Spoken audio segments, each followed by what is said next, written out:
अभी खा लेना मोटे ही भाव, तोरो होई करुआ संग बिहाव, अभी खा लेना मोटे ही भाव। डीजे ईश्वर नागेश वो तोला छाय छाय, माया नहीं करे पूरी पाय पाय, रोज भी वो तोला छाय छाय।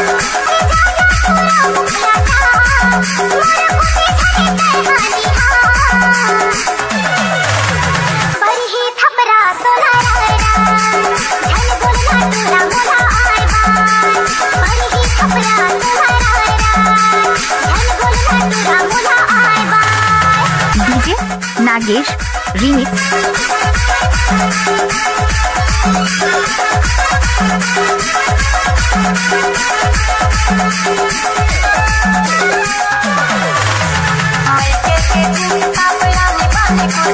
उधर के रोबे दबया तोला कुर्ता, उधर के रोबे दबया तोला कुर्ता।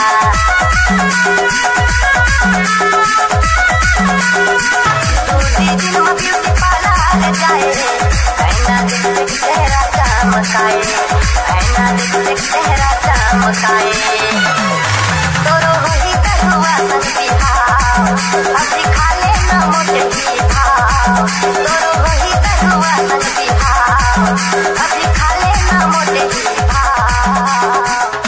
DJ Nagesh remix. तोला छाय छाय, माया नहीं करे पूरी पाय पाय, रोज भी वो तोला छाय छाय, माया नहीं करे पूरी पाय पाय।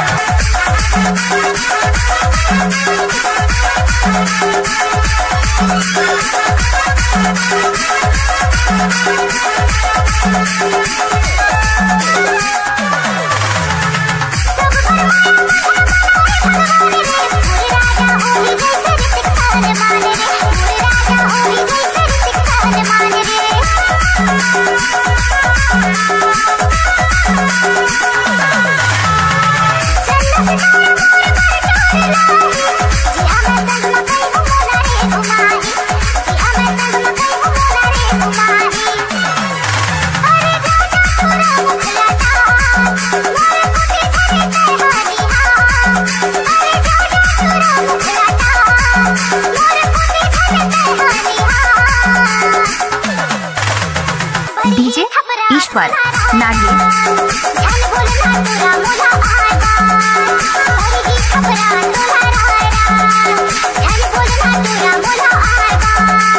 रोज भी वो तोला छाय छाय, माया नहीं करे पूरी पाय पाय।